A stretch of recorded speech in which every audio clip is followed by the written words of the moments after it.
last weekend. It was Yeah, last that weekend. was very nice. Yes, it was. Where Have were y'all?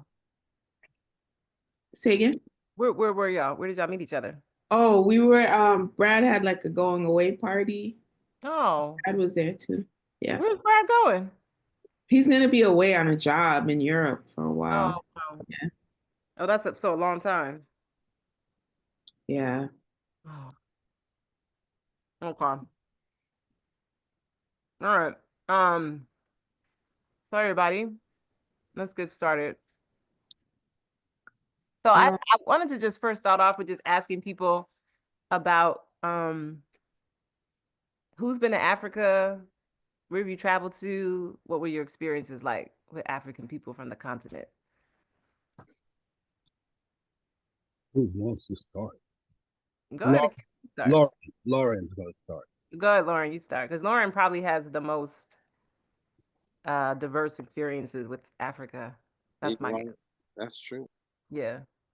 Hey, well, yeah, I have been to Africa. My first trip was in high school. I was living in Spain, and my mom and I went over to Morocco for a day, had a really good experience. And for me, I think developmentally, it was a nice contrast around some of the stereotypes that are perpetuated about Africa versus Europe. I was often told in Europe that in Africa, it was very easy to get robbed and you had to be so careful. And there was all this worry about going to Morocco versus when I was living in Spain, I I experienced many attempted robberies and was robbed on a train, was robbed while driving to France, had an attempted robbery in Milan. And so it just kind of, and no attempted robberies in Morocco whatsoever, or in any of my experiences in Africa, in West Africa, Southern Africa, East Africa. And so, so yeah, I appreciate that sort of illusion of African people being thieves or criminals was easily um, demolished by my experience. And I've traveled for work. I worked for a global health organization and did a lot of global health projects in Africa where I served as a midwife technical expert working on building the capacity of midwives and other health professionals there. And that was always a positive experience, but also an experience where I was part of sort of a global health industrial complex that is neo-colonial in many ways. So that was frustrating. My dad lived in Africa for many years. And as an adult, I spent time visiting with him. That was always a great experience. And now I have family there. And so I would say basically I've always felt a lot of love. It's challenging some of the inequities between the resources that people from the US come with versus the resources that some individuals don't have access to. I certainly partner with and work with and connect with people who have access to lots of resources, but the inequities, the gap between sort of the haves and the have-nots is very, very wide in some settings, and that can feel definitely a sense of conflict. That's unfortunate. That's so crazy, Lauren, because my first trip to Africa was also in high school to Morocco, and I was in Spain. Took the boat, took the ferry over. That's the craziest thing ever. Same here. Okay. Akil, you're next. It's funny that you guys talk about Morocco because in Belgium, the ethnic group, the most populous ethnic group in Belgium are Moroccans. And they will never say at that time they were Africans. They will say they were the Arabs. So it's funny. I don't know. But now they're Africans. No, it's just funny. Because I live all my youth with Moroccan people, and they will never say, hey. They will say your brother in front of you, but behind you. That's another story. But anyway, I've my relationship with Africans was my first experiences throughout my life, or when I was in Belgium. Um, so not going in Africa, but really looking at the, you know, people from Zaire, people from West Africa, and interacting with them. So that's how I have a kind of a look into how they behave and stuff like that, and see some of the similarities with you know Haitian people, right, and our culture, and how we have a lot of similarities, as being Caribbeans, and so. But my first time in Africa was last year. Yeah, I said first in Africa. It was in Conakry, Guinea, and I spent only 6 or 7 days, but I wasn't. I think my experience was like, oh, it's like I lived in Haiti too for a year, right? And I was like, oh, this is Haiti.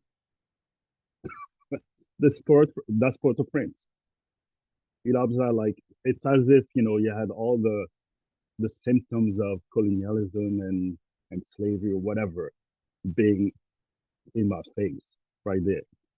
I mean, how can it be so similar in two different places where one is the Islamic country and the other one is a Catholic country, you know what I mean? And then you could see all I mean, culturally, there's a lot of similarities, but that's, I wasn't too impressed, but I was glad to be in that environment. And I was like seeing all those things that were similar, I appreciate it. I was like, hey, I'm home, you know? So that was the thing that I got. I wish I had more time to spend over there and really see the differences. 6 days was not enough for me to really appreciate, but just having a glimpse and setting my foot over there and see that, hey, I can see I can see myself, in those people in terms of culture, arts, everything. There was so many things that were very, very similar in the streets of Conakry, and I loved it. Yeah. Michelle. Yeah, my first time in Africa was in Namibia. I was working on a film about that Charles Burnett directed about the liberation struggle in Namibia, and uh, that was like in 2006 or so.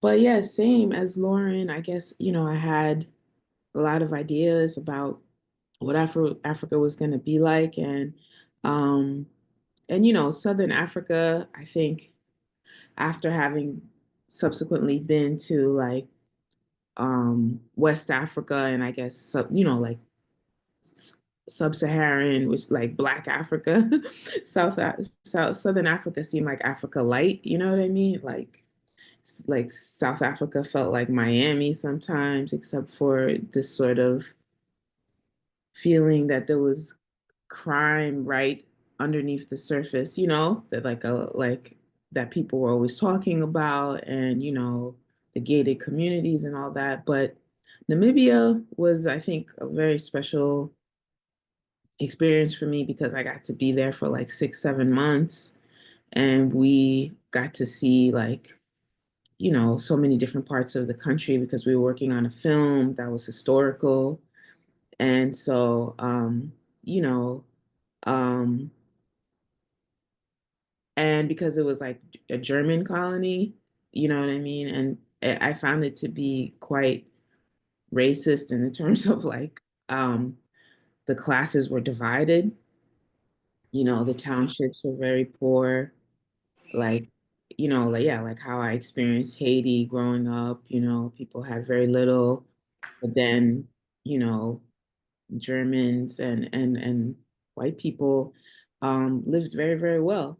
So, um, but yeah, I just kind of felt like this intangible um, feeling the first time I was there, like, you know, that thing you can't put your finger on that you know, I don't know if it's belonging or, you know, I still can't really articulate it, but I was just felt like, yeah, seeing myself and everybody and yet being a bit, you know, saddened by the history of it all, and then like really just taken away by like the beauty of it and the people. And maybe at the time, I don't know if it's still the same, there's only 2 million people in the whole country. And you know, it's a huge country. That's a huge country, yeah. At the time that you were there, it was only 2 million people. Yeah, I can't imagine it's much more than that, even if it doubled. Wow, I'm gonna look that up. Right. Even if it doubled, 4 million people, a country that size is not a lot. So which meant that you know, we would drive for hours and hours and not see a soul, you know. It's just animals or like one random herder, you know what I mean? So it's just like very quiet and meditative and like being in the desert. And it just wasn't what I imagined Africa to be, like the desert, you know, and like beautiful beach and the ocean. And I mean,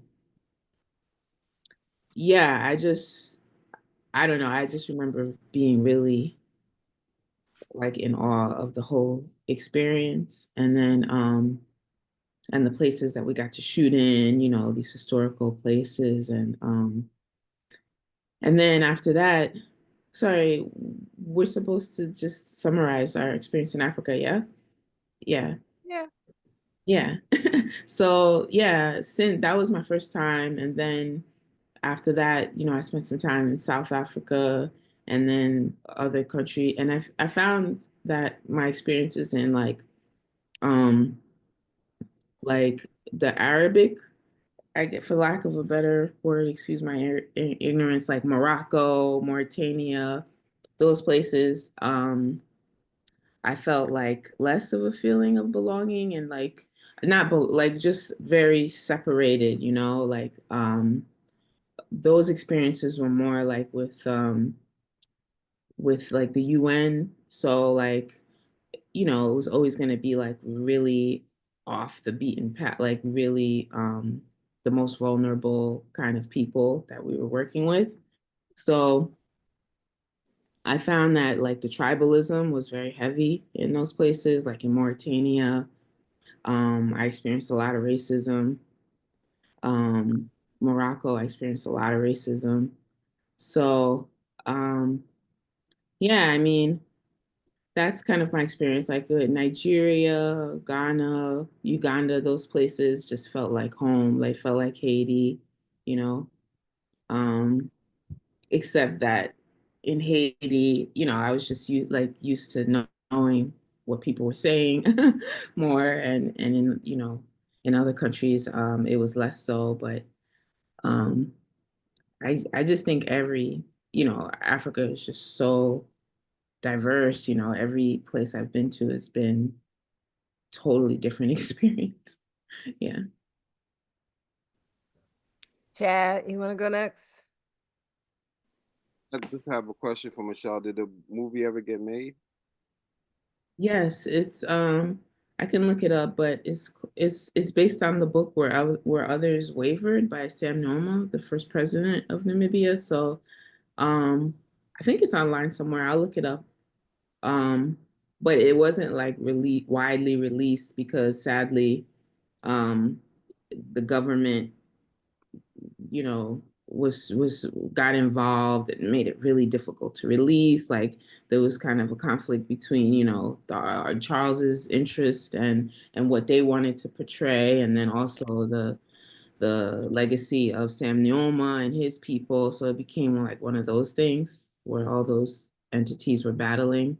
So it did get made. I'll look it up during the call and I'll see where you could see it. I'd be interested in like how Charles Burnett even wanted to make a film in Namibia, you know, like where did that whole thing come from? It's just an interesting. Yeah, I think as far as I know, it's just one of those things where the government, somehow the government, Charles Burnett is you know, like, a darling in the Black film history world, obviously. So they just knew who he was, and it's a very rich country, Namibia. I think it's like, top five richest countries in Africa, and they just like commissioned him to do the film. They got in contact with his agent, I think, and asked him, yeah, like asked him if he wanted to do this film. That's the story that I understand. Yeah. Chad, did you want to go next? I'll let Chris go before me. All right, Chris, we're talking about where we've been in Africa, our experiences. Where I've been in Africa, I've been to Ghana. I've been to Ghana, and I guess I was in the airport in Togo. The plane went through, but that don't really count. What are my experiences in Ghana? Yeah, just What I was summarize say your my experiences experience. are. I went to Ghana twice. The first time was a friend of mine who lives here in Maryland, who her brother was getting married. He lives here, but they're Ghanaian, so he wanted to have his wedding there. So they invited a group of people, and I was one of the people. So I went there, and it was around Christmas time. So it's like the whole like thing of everybody comes back around Christmas time. So it's like a lot of parties, whatever. We went to the Cape Coast. They took us, like sort of every day we had like little events. We went to the slave fort or whatever. We went to, what's that city? I can't remember. It's like somewhere in the interior. And they have like a lot of. I Kamasi? see. Kamasi? Hmm? Kamasi?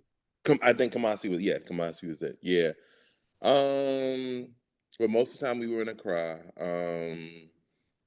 And yeah, we did, we went to different clubs. I remember they had one restaurant that was like on a rooftop of some tall building. I think it was like the tallest building in Accra. Um, we went to they had like a national park that we took a boat ride and then we went on a hike. I can't remember the names of these places because it's been like probably 8, 9 years ago. But anyway, I was there for that time I was there for maybe like a week. And then while I was there, I met some other people. Actually, I had a friend who I went to high school with, and I'm from North Carolina originally, but we went to high school together in North Carolina. She got hired by an NGO in the U.S., and one of her assignments was in West Africa. So she would travel to Ghana a lot for work. She met a Ghanaian man, ended up getting married, quit her job, and then moved over there. But then they ended up getting a divorce, but she liked Ghana so much that she stayed. So she just made Ghana her home. So she's been there for like 20 years or whatever.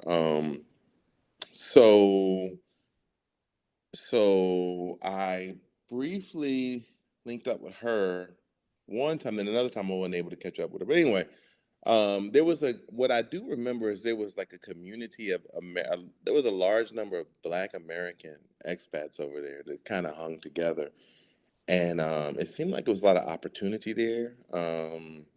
People lived well. The guy who got married, his brother was an architect. So he had been an architect in the US. He married an African American woman. But this is a time, I guess, when Trayvon and all the different stuff was going on, the different police shootings or whatever. So they were just like, they didn't want to they had 2 sons. They're like, they didn't want to raise their sons in the US. So they just made the decision to move back there. And he set up an architectural firm in Accra. And they're Ashanti, which I know is like I guess the biggest ethnic group there. But their father was a professor at Penn State. Anyway, they were plugged in somehow, so he was able to get like some good contracts or whatever. So his business was doing really well over there. And then so the second time I went, I met some people. So when I met a young lady over there, and so she invited me to come back. So I came back again, maybe like 2 or 3 years later, and I was there for a week again. And she lived by the U.S. Embassy. I think the neighborhood is called Osu.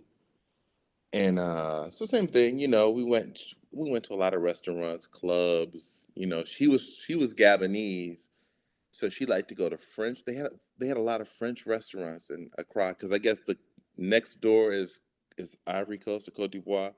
So there's a lot of, you know, interchange or whatever. So they had like number of French restaurants. So we went there.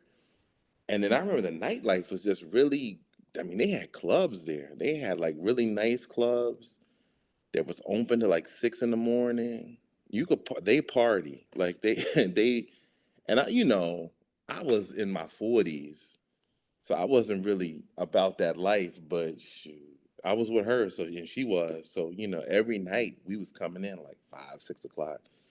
Um, but it wasn't much cultural stuff I did with her. Yeah, you know, it was very nice. Like I wish more people would go, because I think, you know, some people have an impression of Ghana as very different from, I mean, it was, yeah, amenity wise, you just call like it was like anywhere else you'd go, you know. Um, yeah, we went to the first time we went to the place where Kwame Nkrumah was sworn in. I guess it's like Liberation Square or something like that. We went there. There, his house was a museum. I believe they had a house that was a museum where Du Bois had lived. But I think at that time that was under renovation. Then they had this cultural center where they sold like, you know, stuff for tourists or whatever. So a lot of people, you know, would bring like empty suitcases and buy all this stuff, you know, bring it back. But yeah, that's the only place in Africa. And I was supposed to go to Morocco. I just went to Spain a couple months ago. And so there's a ferry from where we were in Spain. It's like a 30-minute ride. I think Wayne said she did this when she was in high school or something. But we were supposed to take the ferry to Lauren did the Morocco. same thing. Huh? Lauren did the same Oh, she thing. did that? Yeah. So we went, our hotel, they had a bus. We had to leave at like 6 o'clock in the morning. And we rode like an hour to the terminal for the ferry. And as soon as we got there, they said that they canceled the ferry that day because the sea was too rough. And so because I was gonna go get rugs for my house. This is not got nothing to do with Africa, but I was gonna get these because apparently, you know, for tourists they have these rugs that they make. And I was set to get my rugs. I had it all planned out, but we didn't go. So now I'm gonna go back. I'm definitely gonna do that. That's it. That's my Africa experience. And Lauren, you went to Tangiers? Is that where you went? Yes, yes, just for a day trip. But very nice, felt very at home, and I would say everywhere I've been, I have felt very welcome, you know, taken care of. Chad, did you want to go next? Yeah, I've been to Ghana in '97. Only been to Ghana once in 1997. My father's first cousin he's an ancestor now, but married to a Ghanaian man. He's our uncle. So Uncle Randy took us there in '97 because he wanted to take a group of people there because he got sick and he just couldn't go back when he wanted to go back. So he took a whole group of us. So my aunt, my father, my mother, we were all on the trip, and some other people. And I, like y'all are bringing back memories. Like I remember going to the boys, where the boys is buried, his library, and then you see like Cabral, the streets are named after Cabral. You know, like yeah, it brings tears to your eyes. Like when you hear about like Black Star Square, you know, Nkrumah stepping forward to get the Europeans out. Africa is moving forward, and the way it was a beautiful experience. And then you feel like everyone said, you feel like you're at home. You feel like these are your king folks. Um, yeah, it was just a beautiful. Now that y'all talk about it, I want to go back. I think I'm gonna go back, but I'm gonna go to Tanzania or what's it, Zanzibar or Uganda to probably be infused into speaking some Swahili or some a Bantu African language, so that, yeah, I'm interested in that. And going back to like the discussion of Haiti, it's just interesting because when I talk to people from the Caribbean that go to Africa, they said that it feel like Africa feel like the Caribbean, and then Africans say the same thing about when they go to the Caribbean. So it's this real distinct uh, connection, and I think we all have the disgust that we have with like the Arabs. Like I worked with a bunch of Moroccans, and Moroccans, like Hispanics, they're like the most neutral people. Like around black people, they're like down, and then when they're around white people, they're like, I'm not really black. So Moroccans play that, they play that same game that we're really in Africa, but we're so close to Europe, like they pride themselves. I used to just get sick of hearing them say how close Morocco is to Spain. I'm like, so what? So yeah, and I just going back to the discussion of Haiti, I think I remember when is it Aristides? Was the Aristides the one that got Yeah, Aristide that they kicked out. in the 90s that got Mm-hmm. when he got asylum in Congo, right? Or where Yeah. It was was like it his name was Jean Paul Aristide. Yeah, yeah. And then he came back at some point. Oh, okay.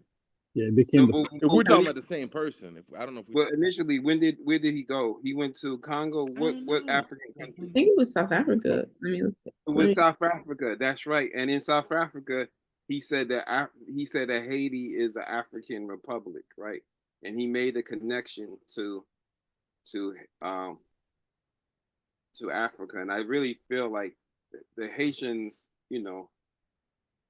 they are y'all really understand what it means to be African, right? And growing up in New York in a diaspora, you grow up in around Jamaicans, um, Puerto Ricans, Dominicans, St. Lucians, Dominica, and it just seemed like Haitian get picked on the most.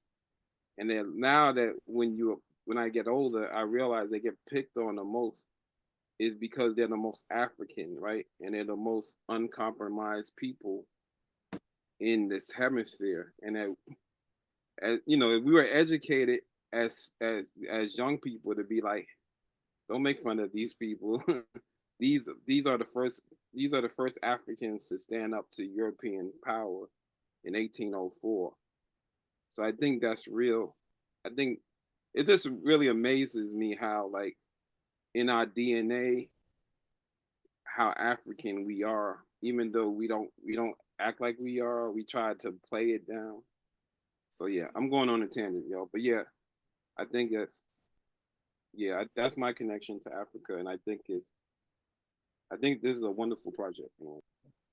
Yeah, and we could talk more about just how we may play it down at, our connection or our disconnection to Africa. So yeah, same thing as Lauren actually in high school, ninth grade, we took a trip to Spain and then we took the ferry to Morocco, to Tangiers. And when I got there though, first of all, uh, it was maybe not too many black children on that trip. It was mostly like I guess it was mostly white kids on the trip. Um, but all the black kids, we were like in one group and we were at a big marketplace and we were buying leather and rugs and all types of stuff. And I learned the art of negotiation at 14, just going through this like big old marketplace. But they were like obsessed with us, like they were following us around and they were telling us we were not African. It was really interesting. But I mean, I guess they were mostly Moroccan Arab folks, and I remember one dude, he was like, I'm African, you're not African. I just laughed. I was like, oh, okay, this is interesting. Um, that was my one and only time in Africa. I am scheduled to I'm going to Ghana the end of May, taking some students. to Ghana. We're going to Accra. We're going to Kumasi. Same, and all the places that you basically named, Chris. We're going to be going to. I think it's like a 10-day trip. But I did want to say one of the reasons why I wanted to do this project or whatever, and I don't know what it's going to become or whatever, was because as a Black American, like straight Black American, like probably my people go back 4, 5, 6 generations, right, in America. I've always been deeply interested in African people outside of America. Like I was always that Black kid that had friends, African friends from other countries when all the other kids were making fun of them. I probably dated more non-Black American men than, Black American men. So I was always just deeply, deeply invested. Ziva, my daughter is loud. Hold on.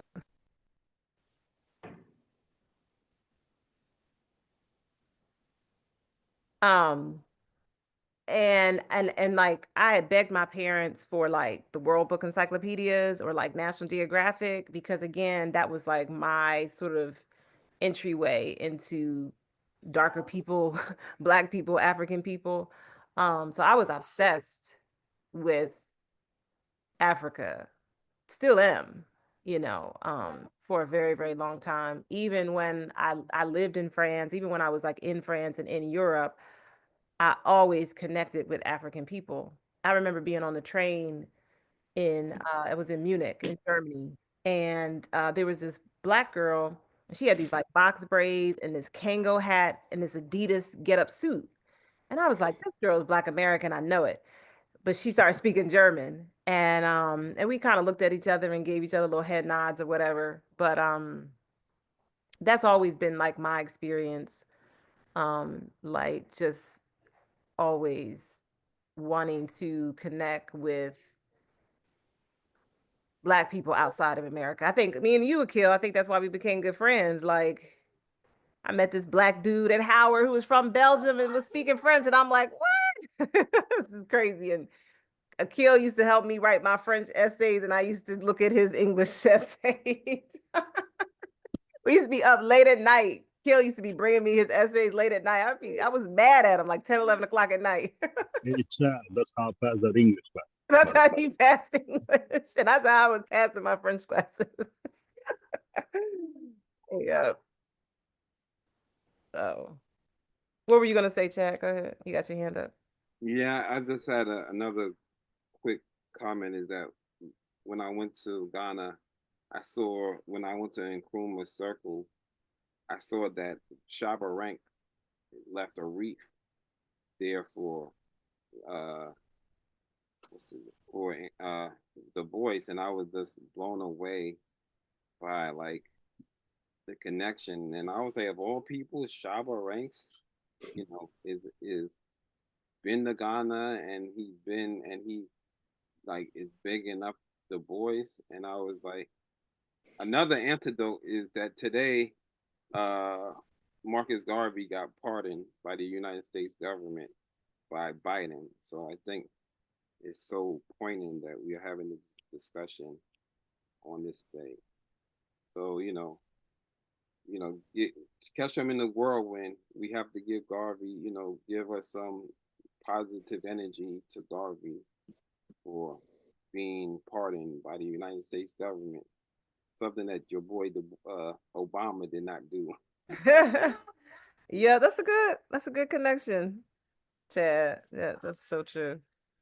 And Du Bois put him under the bus, so we ain't gonna talk about that. But he died in Ghana, right in the he did. Encyclopedia Africa. So Du Bois had called him like a ugly monkey. He called him some old crazy. Yeah, and wasn't called him a half breed, right? He called the boys a half breed. So Yeah. So yeah. they went back and forth. So yeah. Another interesting anecdote. I'm sorry, I don't. Dr. Clark said that he was in Ghana, and he saw a procession, and it was in Nkrumah, and Nkrumah looked and saw that Dr. Clark was in the crowd, and he told his security, get that, go get him. And when he knew him from Harlem, because Nkrumah lived in Harlem for a period, right? And he said, "Why are you in my country and you don't tell me?" He said, "Well, I'm here doing research." He said, "Well, from the rest of your stay, I'm gonna put you up." So it's just this whole connection. I think we have a lot more in common than we don't as African people. I think the bonds are a lot stronger, and I think that there's a sort of effort to try to break these bonds with this new Trump and all this neo blackness that's going on. But we can talk about foundational Black American and ADOS. I really want to get into that conversation, but I'm Okay. gonna let it flow. I'm Yeah, gonna let no, it flow, but I no, we want to can get do into that. that later on. Yeah, But yeah. I also want to bring the book into the mix, but and everybody, Akil read the book, so that's what Akil said. He read the. I didn't read a book. I don't. Yes, I, two I times. don't. I My don't. God, I I don't finished believe. I don't believe you, Akil. I don't believe you. I don't believe you, Akil. 149 this afternoon. There you go. My first Um, pictures of the book club. That's good. there's always this issue of skin color, with African people. On page 51 in the book, he talks about Ta Nehesi Coates talks about how Senegalese people look at Black Americans as being like mixed, and they treasure that. They think that's cool and glamorous. And we all know about like the $1 billion like skin lightening uh industry, as well. Um and Yaba Blay, I don't know if y'all saw it, but she has a film out. I want to say it's called The Whites of Our Eyes. It's really, really good. And it's basically she went to Ghana and she did the same doll test that the Clarks did in the US with children and with Ghanaian children. And all of the Ghanaian children, they prefer the white dolls. Really, really sad. Um, but I don't know. I just want y'all to speak to that.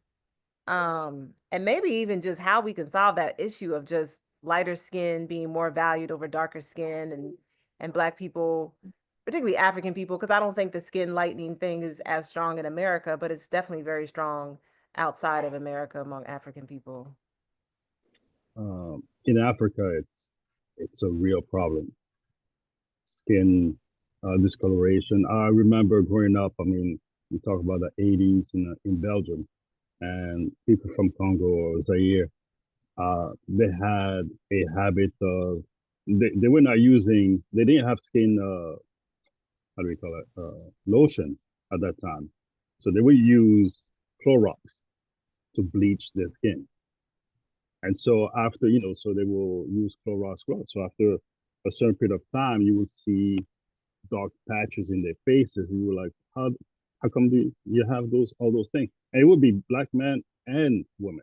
It's not only a woman thing. You would tend to, well, I would assume women would be more inclined to do those things, but it was Black men and women that would do that. So it's a real problem in Africa where they really have that complex of being, Black. They feel less subconsciously. So yeah, so yeah, it's been there for forever. It's been a problem forever, but now they have some better power.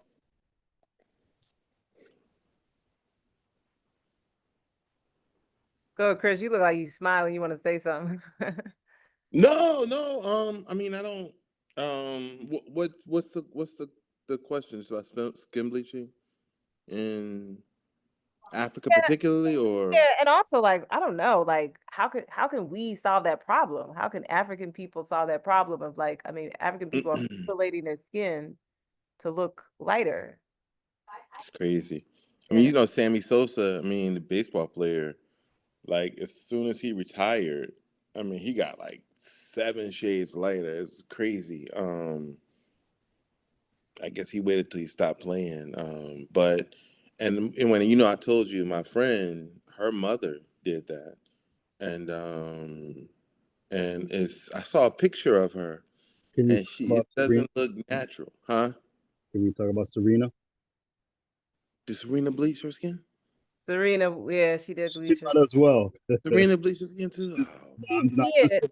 I think she terrible. did. I Uh, never am clear whether she did it or not because it all, I just feel like maybe it's photoshopped or something. But she did, but she's on her way. That's what I'm saying. She's on her way to. Well, I mean, you've seen the changes, right? I don't know if you've seen the YouTube or the pictures of her as a Her blonde features are changing. feature. Yeah, she getting the little surgeries and whatnot. I don't know if no, I think the the makeup is heavy on the white side. I used to see that at church. When I was a kid, it was growing up. You go to church and see these women, and they would have on all this like white powder makeup on their face, but their neck was like 3 shades darker than their face. And my mom used to do this, and I'd be like, "Mom, like, why you're?" And she would say, Here, "Oh, it's not. I'm not trying to be lighter. I'm trying to steal the sweat." It was always some reason they had, but like it seemed like the whole church, half the women were, looked that way. This was like in maybe the '80s, probably in the '80s. Um, yeah, and I know, like, and I've told Wayne this, but in my family, my mother's from Alabama, and I mean, don't really matter. It's the whole country to do it, but she said that her mother would every time she walked by past them in the house, she would like pinch their nose, and she would hold it for like a count of like 30 or 20 or whatever. It wasn't like a mean thing, but she said she was trying to train their nose. So it's bad. And I've told him when this, but yeah, my mother's family, they're real bad about this. Like and it's to this day, they may not do things to alter their complexion, but I mean they have obvious preferences for lighter skinned people, lighter skinned kids, just women. I mean, it's sad. But I didn't know Serena, but I'm not surprised. Yeah. That's crazy. But my friend whose mother bleached her skin, she said she thinks it caused a lot of rift in their family because they're very dark skinned. And so the mother, she just looks completely different from everybody else. And she said from that, when that started happening, her parents started beefing a lot. And then so they ended up divorcing. And then she got a light skinned man, now. So I don't know. And they from Liberia, so I guess it's everywhere. I don't know. Yeah, I would add, I think, of course, racism is very powerful, and skin color within this racialized world we live in is associated with power. And so I think it's very understandable that people want, some people may desire to gain more power through, through bleaching their skin or gain more sort of access, association with power. That's kind of a means of survival, especially in a capitalistic society world. And so, yeah, so I think it's very understandable. And there are a lot of benefits that people gain from being light-skinned. That's huge. And so, and that's a problem. I think like coming from the US where I'm very sort of, I see everything from a racial perspective, basically, but knowing that throughout the African diaspora, people see things differently, or through different lenses, sometimes more of like culture or community or just in different ways. I don't want to make assumptions about how people view it. I think, yes, I think some African people view lighter skin as better, but I wouldn't say all of us do. And probably in terms of solutions, we probably need to look to the communities that aren't as impacted by that. And I think, I think we have to like fight racism and oppression and these hierarchical societies where somebody has to be on the bottom in order for someone to have power. And I think as long as you have a society like that, they're going to be these manufactured ways to delineate who's supposed to be on the bottom.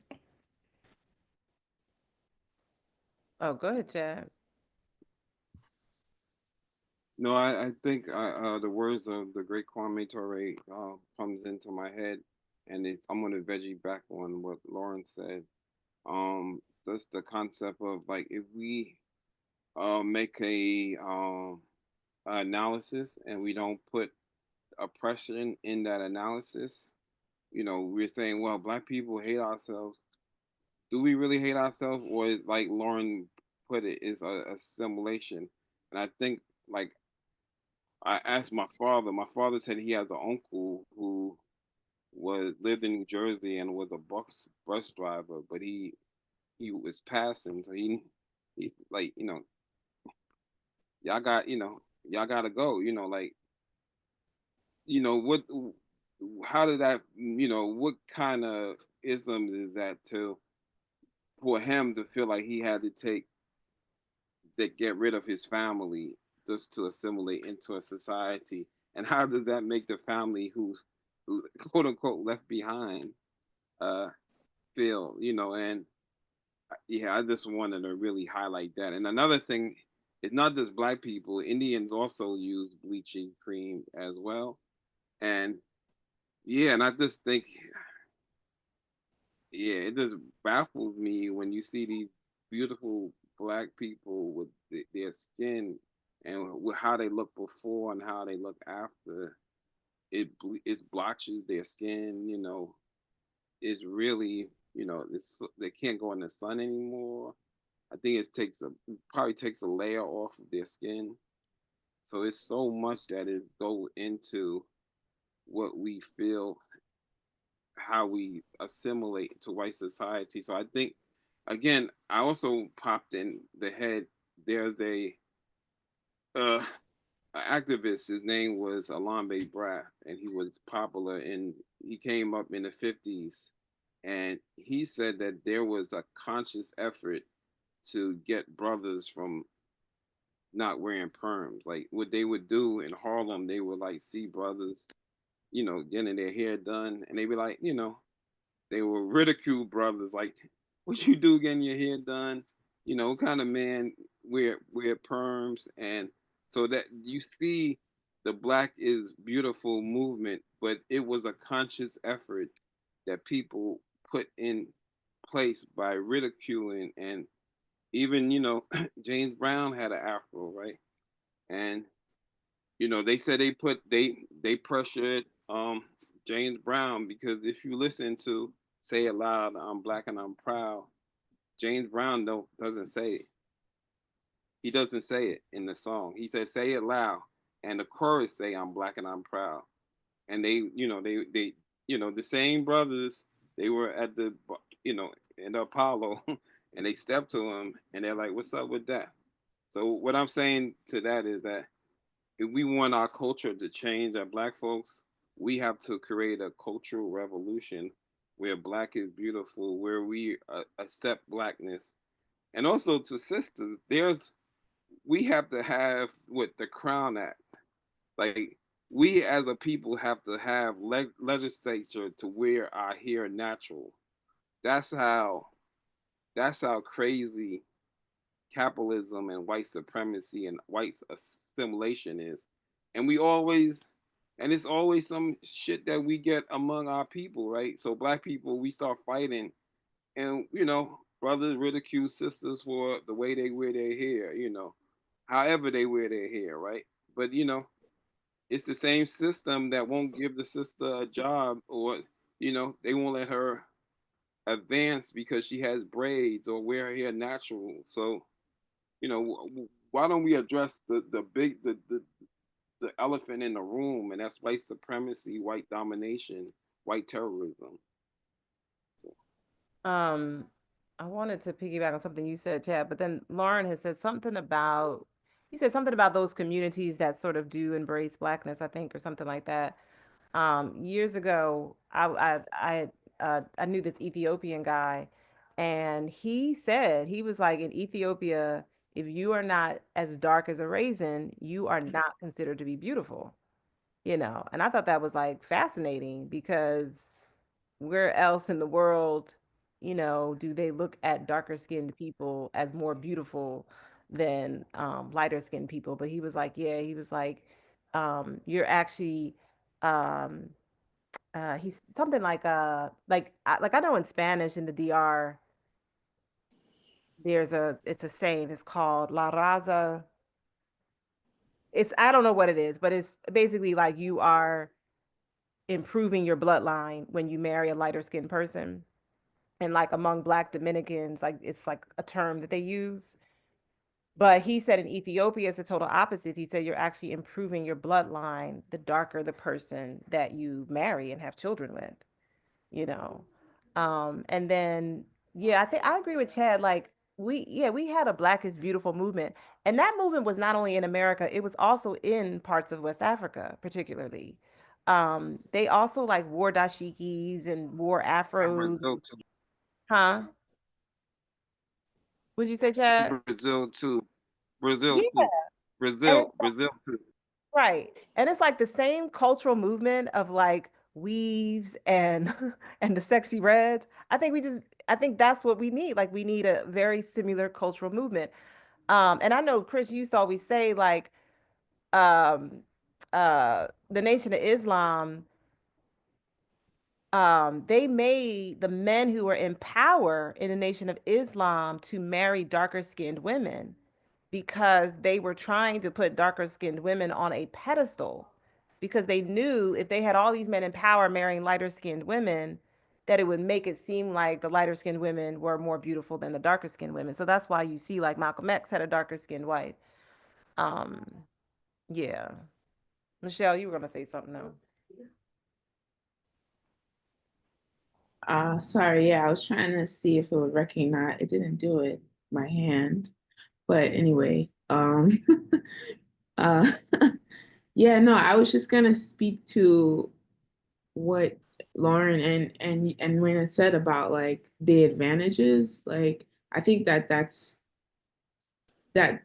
key for women especially because the reality is that at the end of the day, if you can get an advantage like marry, in terms of like if the standard of beauty is lighter and lighter skinned women are going to be able to marry up, for example, easier. It's just a no-brainer. Like women all over the world are going to want to be lighter. In Africa, if you could so quote unquote marry up or marry interracially, that's like the gold standard in a lot of countries.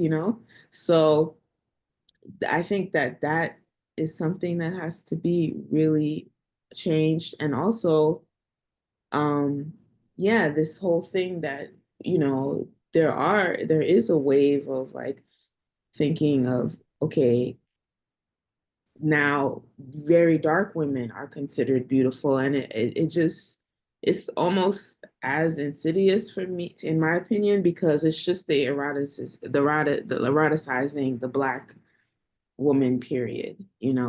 Whether she's light, whether So, she's black, which is so really dark. if so, changing the standard or the aesthetic to favor a dark skinned person is equal. What you say is equally negative, or just maybe negative in a different way, like you say through like fetishizing or eroticizing, or Yeah, I think it's fetishizing, especially when it's coming from the European gaze that, oh, I want to have, the darkest um Black woman, or I only date or I only will court Black women, you know, like it's all for the Black woman. I think it's a lot of it, especially if you're trying to, fight poverty or get out of, very negative situations in whatever country you're from.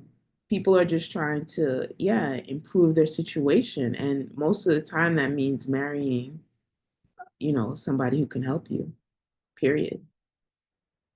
So And I used to always say if we did a study, particularly in Black Americans, to see if more lighter skinned women were married than darker skinned women, what would that be true? Like, because it's a thing. Even on, I don't know if you, did y'all ever watch that Black Love docuseries? It was on Oprah's. Yeah, this I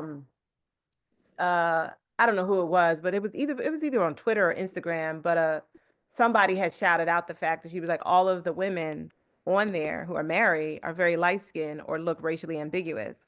And the producers, one of the producers is Tommy Oliver. He's actually from Philly, and then his wife is Cody. They like clapped back and was like, no, that's not true. And you know, they were doing that whole thing that white people do, like, no, we've got like two couples. Right. But it is. I mean, if you look at it, I would say about 80% of, and there's nothing wrong with this, right? But 80% of the women are lighter skinned or they're more racially ambiguous looking. Well, you say it's nothing wrong with that. Well, okay. I don't want it to seem like I'm saying like, well, yeah, maybe I shouldn't say that. I don't know. It's nothing wrong with lighter skinned women being Exactly, nothing wrong with light skinned people. That's what I meant to say. Yeah.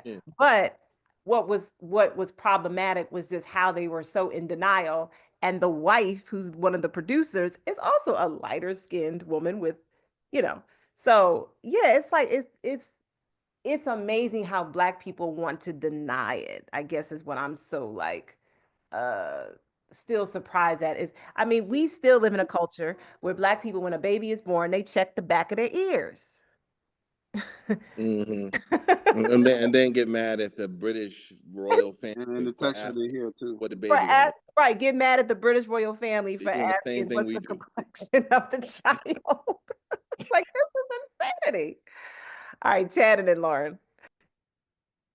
No, I think I was going to take the conversation back, and I was going to say, and this is a question to folks who travel throughout Africa. I only been to Ghana, and I know West Africa is the phenotype of the dark skinned African, but when you travel to places like Ethiopia, Tanzania, South Africa, you know, anybody on the call, you know, even in, you know, there are people who come up to me and think that I'm Igbo, right?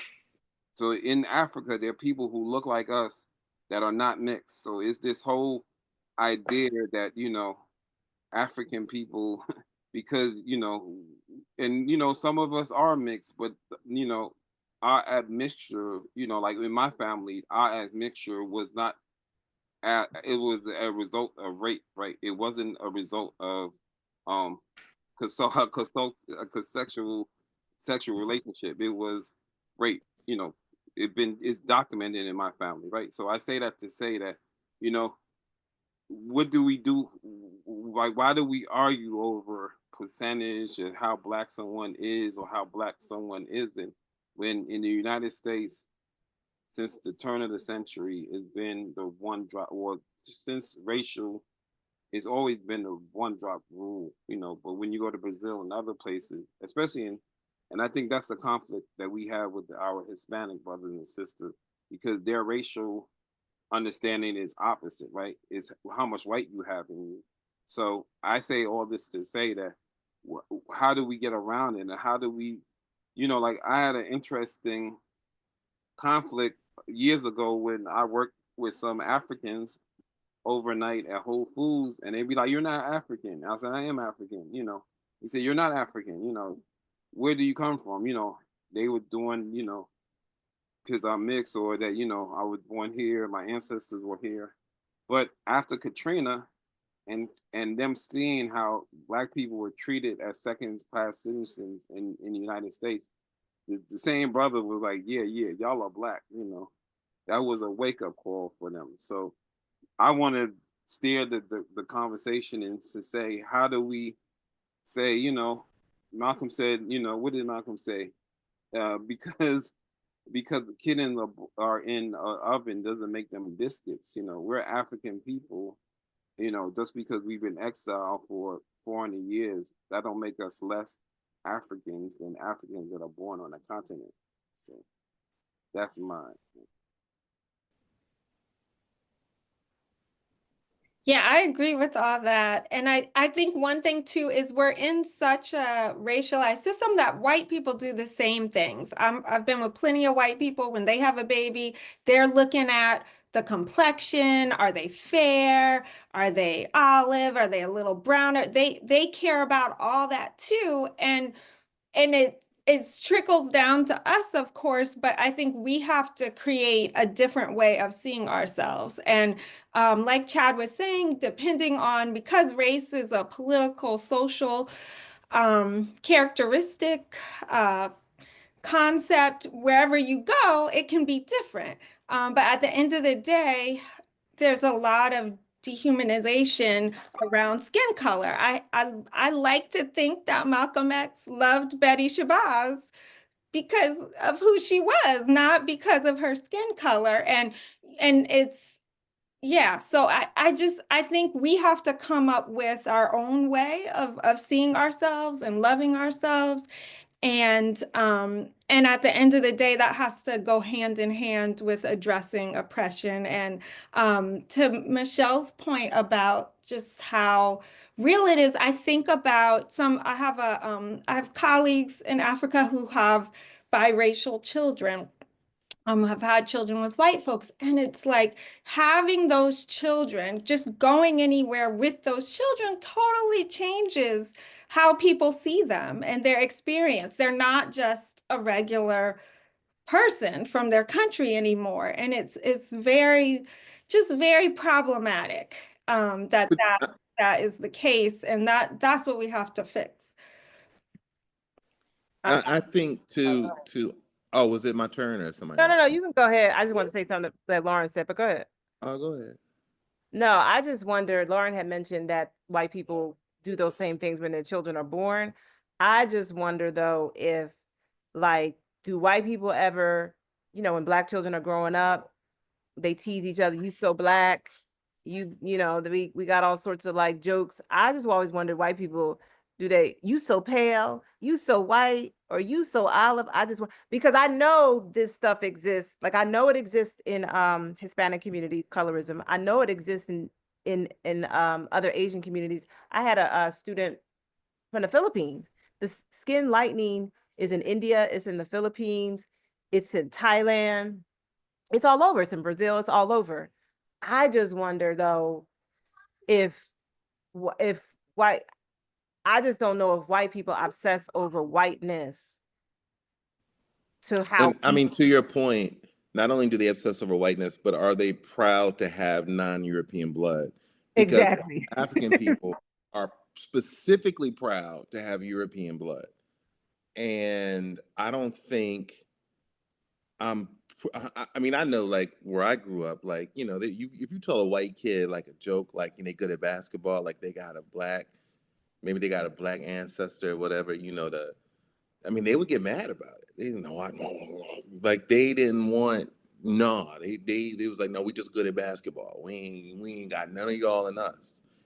And I think most Black people that I know, when they talk about their Irish or their Scottish or their French ancestor, it's like a satisfaction that you don't hear when they're talking about their predominant West African ancestry. They don't know. They don't even know their predominant West African ancestors. But if they knew it, they don't want to know it. Right. They don't want to know. I can give you an example. I had a good friend growing up who was a white girl. We were in elementary school, and my mom is very pale, can pass as white. And I would ask her, like, if we were in slavery, would you be a slave? Like, I was just I thought maybe I had another mom somewhere who was brown. I was confused about the whole thing. And she was like, yes, I'd be a slave. She was like, I'm Black. Da, da, da.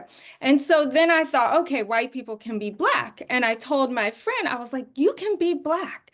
You can be Black now. and she cried and ran away from me and was so upset. So I love it. Gotta love white people for that one. Because I wish we would do that. I wish we would run away. I'm not white. No, but I grew up in a family. So I grew up in a super Black family, right? And a lot of them are light skinned, but they super Black. But the women in my family who were lighter skinned, they particularly wanted to be with darker skinned men to darken their line. Completely different than most Black families. Like my my dad is dark skinned. You know, a lot of my mom's cousins are lighter skinned and married darker skinned men. And they would actually, now I don't, and I'm not saying this is necessarily a good thing. It's just a completely different perspective than most Black families. But they would literally joke with each other and say, "Oh no, I'm darker than you. I'm gonna get a better tan than you in the summer." You know, because they're all like very dark, lighter skinned women, you know. So just it was just a completely different. So I never in my life had any issues. I don't think any of my cousins did, but again, they not super dark people. We never had any issues around being Black, none at all. Like with noses, skin complexion, hair texture. I Do myself, you think it's good or bad, or like if women in your family prefer dark skinned men specifically, right, do you think that that's like sort of a kind bet. of unfair to light skinned men or to? So that's a good question. But you know, it's weird because I also think in order to reverse a psyche, you might have to go to the extreme at times. I don't know. I don't know if that's how you do it, right? Light I skinned don't men are know. okay. Don't worry. Huh? We don't They're do doing all right. light skinned men are okay. Yeah, like They're okay. Light skinned people y'all are gonna always okay. be in style. Yeah, they'll be okay, you know. So But light-skinned men in the 80s, the Albie Shores and the what was the Chris Williams? They were in style for a minute, right? but then came what's his name? Then came Wesley Snipes, right? So, you know. Right. And then for a minute, yeah, darker skinned men kind of came in style. But dark skinned women ain't never been in style, I don't think. I Now feel they like I'd have are. to, Now they are. yeah, they are They are? sometimes. Yeah. You think darker I, skinned women are in style now? They've always I, been in style with me. Well, yeah, Yeah, personal. no, I mean, like when you look at model, like, but back, like, again, I just think it's a bit of fetishism, but like, modeling agencies, all of that, they're looking for, really dark skinned people, like Sudanese models, and, that's the trend. So it's the trend in the modeling industry, but do you think it's trickled down to like normal working class, middle class America, you I know? think so. I Yeah. think so. I mean, more so than before. Like, I don't know. I see a lot of, maybe not so much in America, but like in Europe, too, like it's not uncommon to see a very pale white man with like a Sudanese woman or something. That is true. But what about a dark-skinned man with a dark-skinned woman? Oh, I'm I curious as to if that's I think common. there's just a variety of things happening, like there's no absolute. So I think there are plenty of dark-skinned Black people who love dark-skinned Black people and, love all shades of Black people probably and, end up with somebody because they love them regardless of their color. But find all of us, regardless of color, beautiful. And then there are those of us who are making those decisions around race, and that becomes, I think it's all that is a symptom of racism. And I feel like my family, there are people who did the same thing. It's like most of my mom's siblings, they married very brown-skinned people, but to me, it's because I think they wanted their children to be clearly Black. However they looked, they had that sort of pain of being misidentified, and they didn't want that, I think, for their kids, is my assumption. But I don't think they were like necessarily consciously like I have to, but they identified very much as Black and didn't want that to be confusing for their kids. It's interesting because I think in America, I don't know if y'all would agree with me, but usually the lighter skinned Black people are like the most consciously Black people. I don't know, maybe not, but You uh, didn't It could be notice what- it, maybe. And I think I think a lot of them get attention, right? Maybe some of it is out of the privilege of being light skinned, their voice is heard more. oh yeah, I definitely. think I don't know, if we just like went around our community, not talking about sort of the famous ones, that might not be the case. But I do think sometimes light-skinned Black people are radicalized because of that identity a little bit. But the exception, I think, more than. Yeah. We have about 15 more minutes. I'll ask another question. Man, it's like two questions I want to ask. Maybe we can get through it. Well, I want to know, like, what would be everybody's like just dream for the African diaspora. But I also wanted to just talk also about like how in a Black American culture, how we sort of betray African people, because there's the whole like, I mean, everybody knows the typical sort of perceptions that African people supposedly have about Black Americans, and then Black Americans have about African people, particularly from Africa. Which one would y'all like to talk? Which one would y'all like to answer? Because we got 15 minutes. Would y'all want to talk about? Chris, you want to start? Do I want to start saying which one of the two? Yeah. I mean, the first one is more like optimistic and positive. The second one is probably more fruitful for discussion. Okay. I mean, either way. I could do the second one then. What's the second one? Sorry. So basically, I like, there's the story of colonialism and enslavement, right? Is the story of like betrayal. But, I mean, I always feel like white supremacy is just like it's a beast. It basically had us betraying each other and we bought into the lie about each other. Like, where do you think in our culture we could shift that? How do you think we could create more just genuine connections and relationships with African people on the continent? Yeah, I guess I'm looking for solutions to the problem. I'll start.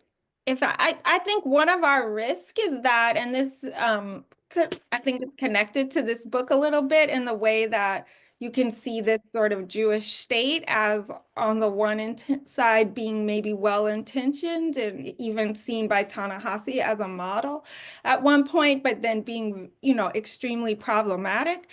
I think we have to be careful about sort of getting our liberation off of the backs of our people. And there's this opportunity, especially because of economic inequality, for us to have a sense of freedom and joy and comfort in Africa that we don't have here. And we have to be very careful about how I think we can end up just participating in the further oppression of our people if we take advantage of that if we take advantage of that, we shouldn't take advantage of that. And I think we need to collaboratively seek our liberation with African people across economic spheres, so that we create a more just world and more just countries, and not export.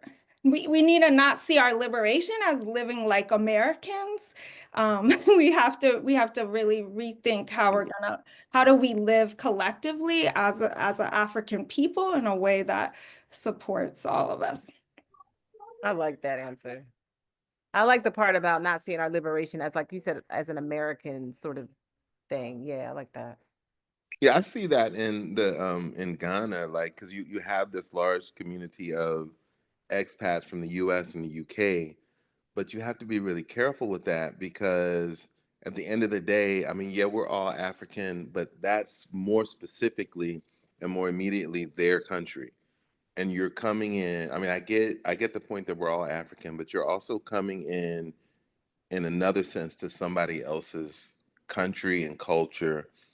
And there just has to be humility, and there has to be a spirit of like cooperation, like you're a guest. And I think a lot of times, like, we'll get there, and it's human nature for people. You're gonna sort of collaborate with people but I know like one thing they were saying in Accra is like there's sort of two economies. There's like a local, like Ghanaian economy, and then there's like sort of a Western economy. And the difference is how you're paid. So like if you're a Ghanaian person, you tend to be paid in Ghanaian currency. If you're a white person, you tend to be paid in dollars or euros or whatever. And so it creates this like discrepancy off the bat. And so as a Black American, of course you're going to want to be paid in dollars, but then it's that action tends to separate you from the people that you're sort of trying to reconnect with. So, you know, you don't want to go there and set up a like a enclave of Black Americans that is sort of exclusive to the Native people, you know, and that's hard, you know, because those people don't necessarily want you there. I think sometimes, I mean, they may want you to visit, but do they want you to come and live if you have greater resources, greater, you know, educational access, whatever? So I just think it's a lot more complicated than people make it out to be. You know, not saying we shouldn't try to do it, but it's just not easy.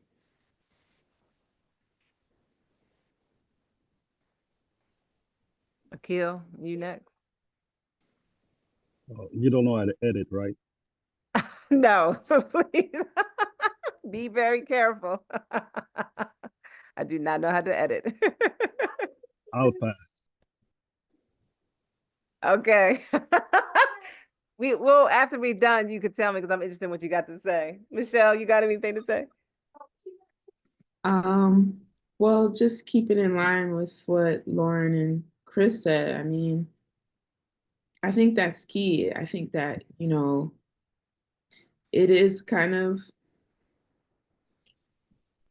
easy to, you know, sort of try and become part of an African country's culture and wind up being, you know, a bit, you know, like neo-colonialist for lack of a better term, because like even in the Caribbean, like you go with American dollars and basically everyone else is like in servitude. You know, they're all serving the expats, you know, and it does become like you're living in a bubble.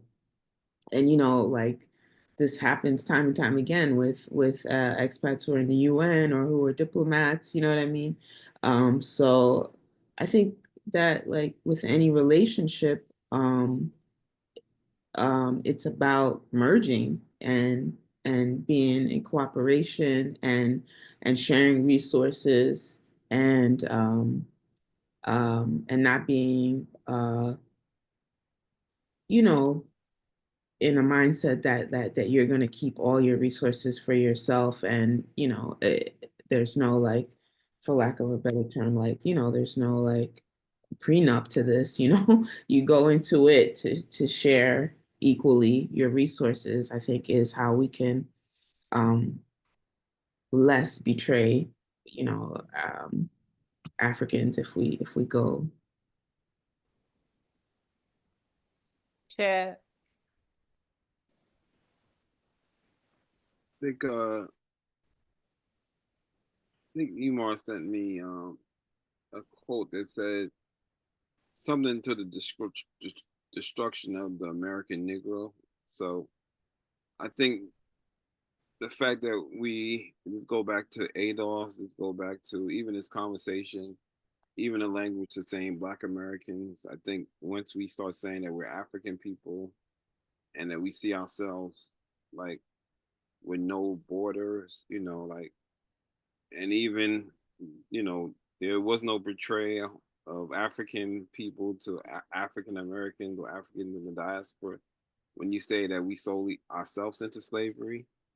So I think we need to just change our mindsets, and I think that's what folks are saying.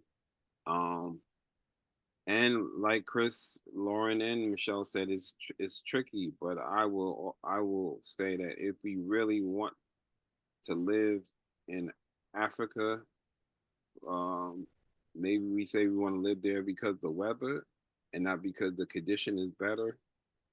If we want to go there to be neo-colonialist, then we're just going to have a classism, tribalism, like what happens in Liberia with the African Americans and the Africans that were sent over there after slavery.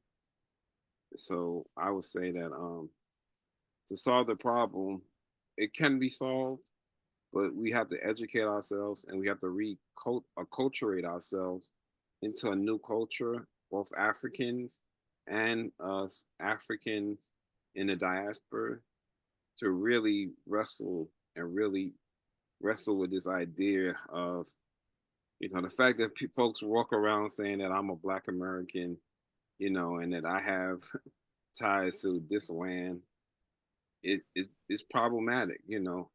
So I think, I think it's problematic that we just have to reorientate ourselves to not say things like Black Americans and, you know, Black people here.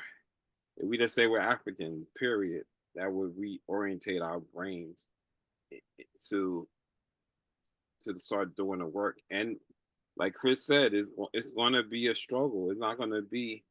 We're not going to Africa on a vacation, y'all. If we are committed to repatriate, to go back to the continent, you know, Bama's go over there and they want all the amenities of New York, right? They go there and they go there to party, you know. They don't go there to be like Chris said with the locals. They go there to be like to be a part of a elite class of people. So it's elitism, you know. And I'm not mad at folks. I think, you know, everybody want to escape oppression, you know. And I don't think we should be mad at folks for trying to escape oppression, but we just have to have a clear understanding of, you know, it's going to be a struggle.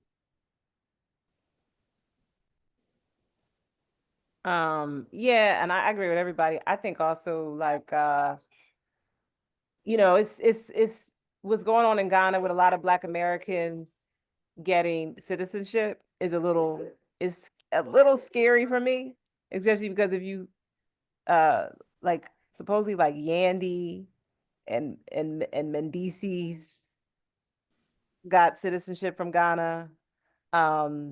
Because I'm just wondering what's their contribution, you know.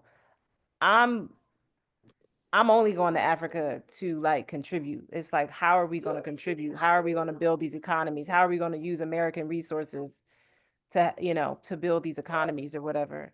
I think it would be really dope if more African people, Black people, whatever, if we marry into each other's families from different cultures.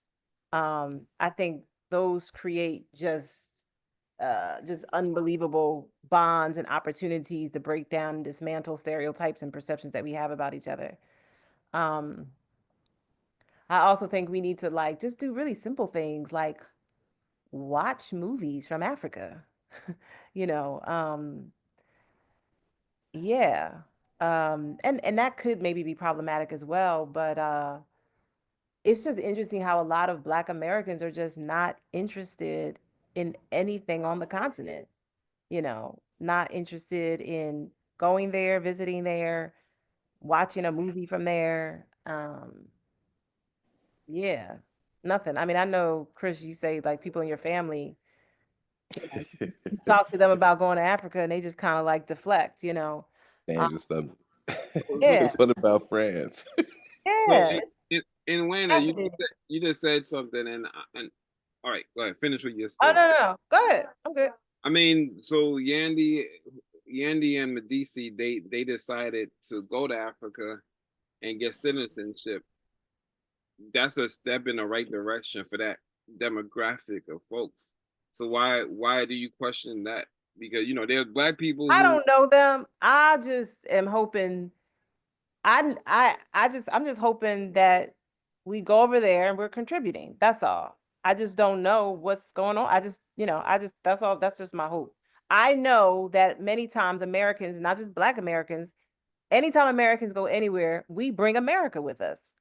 You know, when I lived in France, to, to, I did everything to learn French. The white people who were with me, they would literally go in stores talking about, "Hello, how are you? I want this."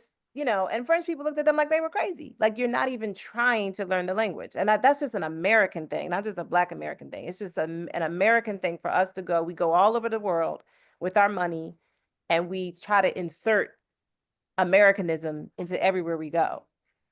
So that would just be my concern is that when people but are but getting but you hit a I don't even think I think that's something that we have to understand we do, right? A lot of even the brothers, you know, even me would say that, right? Dashiki, pro Black, you know, when you say that you are exploiting American culture when you go to America, that become problematic. So what strategies can we have in play to minimalize our Americanism when we go to, go to the continent, go to Yeah, I the think it's just, I think it's humbling yourself and just like, there's a woman who owns an ice cream store not too far from me.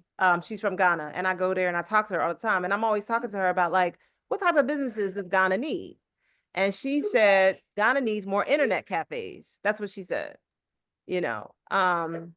Like, so I'm talking to this woman and I'm from Ghana. I'm like, what do Ghanaians need? I'm just curious. I think it's just like a humbling thing, like humble yourself to these people. And I told you how like there's a guy over there who he does a lot of real estate over there, and I think he started the African American Association in Ghana, which just sounds problematic to me. Maybe it's not, but it sounds problematic to have an African American Association in Ghana. But maybe I don't know.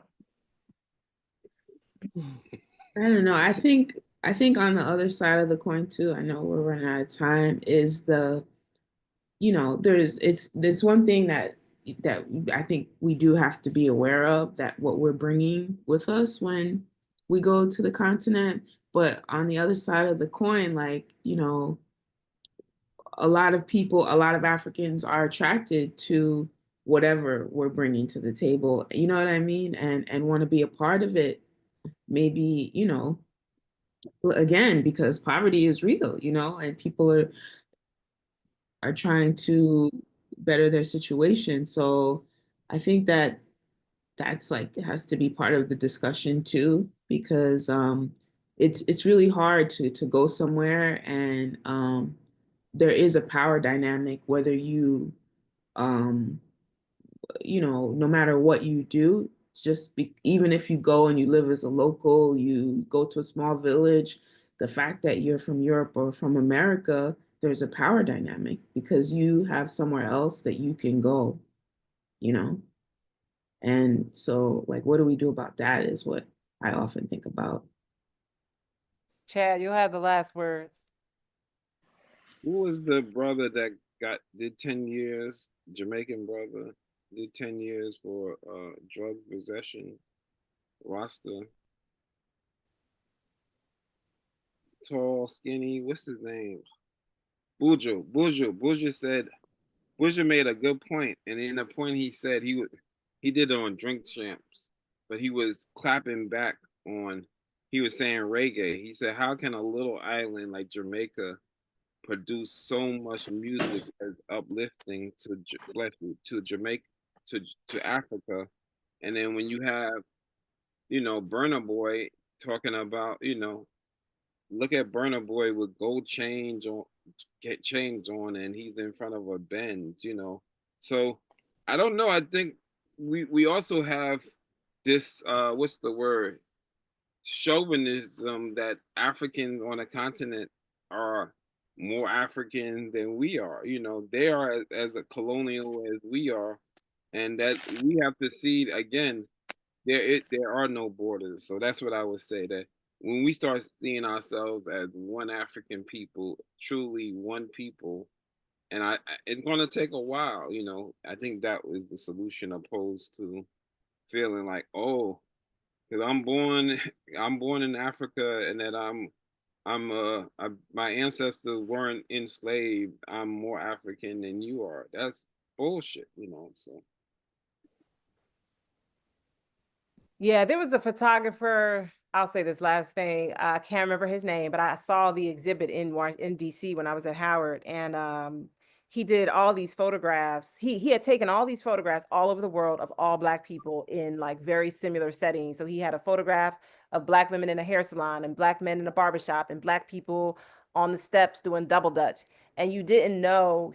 And then he would put like these things about where these people were, and you would think, oh, these people are in Harlem or these people are in Chicago, but it would be like Black people on a stoop, and they'd be in like London, or these Black, you just didn't it was surprising to see. And basically, he was trying to make the argument that Black people all over the world, we kind of do the same things, no matter where we are. And he had a quote, and it says something like, and I might be destroying it because I'm paraphrasing it. He said something like, we are African not because we were born in Africa, but because Africa is born in us.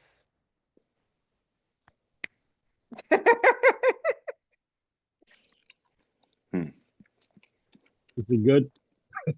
All right, let me stop it. That's a mic drop. That's a mic drop, right? Drop the mic. Yep.